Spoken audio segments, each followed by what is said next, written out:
la symphonie de la neige.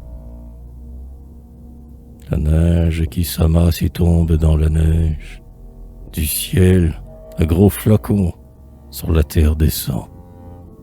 Et, comme pour les pas d'un triomphal cortège, son glorieux tapis rayonne éblouissant.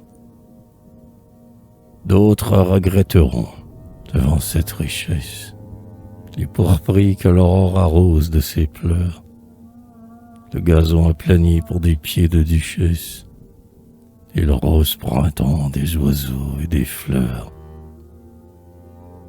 Et de ne plus revoir, au soleil d'or qui baise, les grands coquelicots, orgueil mouvant des blés, les gammes de Rubens et de Paul Véronèse, tourbillonner en chœur devant leurs yeux troublés.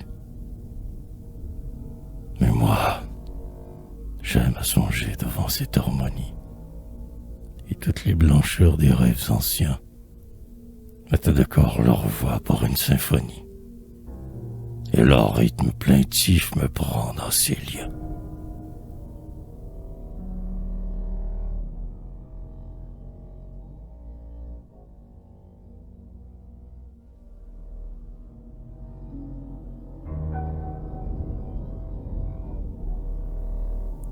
C'est dans le molle oubli d'un ciel douteux et pâle, qui donne à toute chose un prestige charmant, et qui passe en douceur le duvet et l'opale, que le drum du jour s'agite vaguement.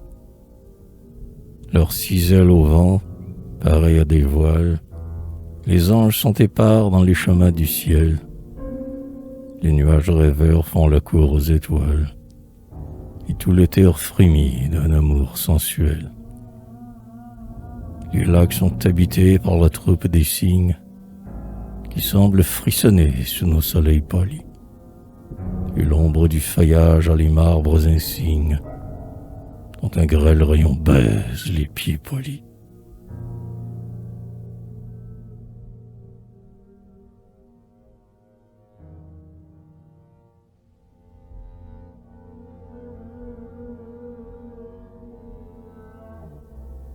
Ces filles de la Grèce aux allures profanes écartent en riant les cheveux du bouleau, et, cherchant le repos dans les flots diaphanes, l'escalier des palais plonge son pied dans l'eau. Sur la vague s'agite une légère écume, comme celle où, parmi les dauphins entraînés, pleine, ainsi que les flots, de charme et d'amertume, Aphrodite jaillit des flots rassérénés. Dans la conque de nacre, avec ses pieds timides, vierge elle caressait les grâces et les jeux. Les purs diamants et les perles humides ruisselaient de sa bouche et de ses blancs cheveux. Voici les bois sacrés à la mélancolie, où, mêlant la brise un murmure confus, l'oranger, le laurier, la myrte d'Idalie accueillent mille oiseaux dans ses dômes touffus. C'est là que le pommier fleurit et que la rose, fière de son bouton suave, encore tout blanc, déjà pâmé, attend que l'aurore l'arrose et que l'enfant au dard l'atteigne de son sang.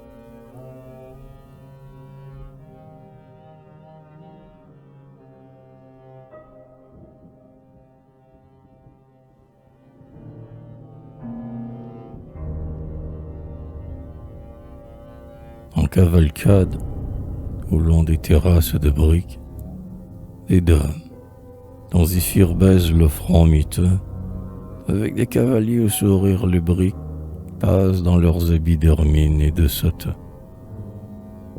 Les pages, les muguets langoureux et bravaches, et les belles de cour, aux cheveux crispelés, font briller dans la nuit, sous d'insolents panaches, les fronts de leurs chevaux d'une flamme étoilée. La nappe encore vierge est mise pour l'orgie, et les flacons d'argent brillent sur le dressoir. tandis qu'à la fenêtre, avec sa main rougie, Elvire désolée agite son mouchoir. Et dans l'ombre, un fuyard qui notre ombre accompagne, les cheveux hérissés par le vent qui les suit, rejoint ses compagnons dans l'immense campagne, au galop d'un coursier sombre comme la nuit.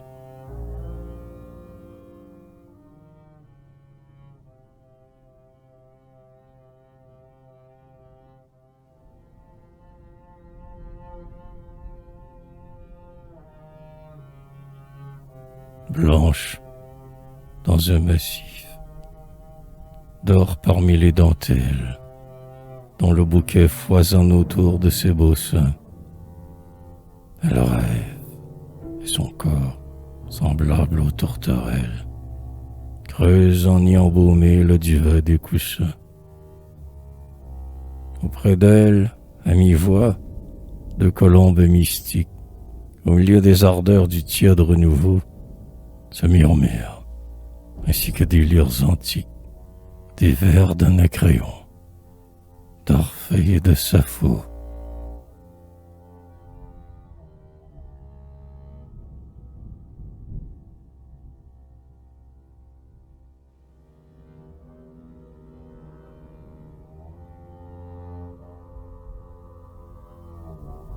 Ainsi la rêverie en mon âme s'épanche, et le front caressé par ces folles fraîcheurs, j'entends s'épanouir en moi, divine blanche, le corps mélodieux de toutes les blancheurs. Mais ces pâles amours de fleurs et de sculptures, dont je mène en chantant le cœur étiolé, sont encore à mes yeux moins blanches et moins pures que votre âme sereine, ô lys Saint-Violet.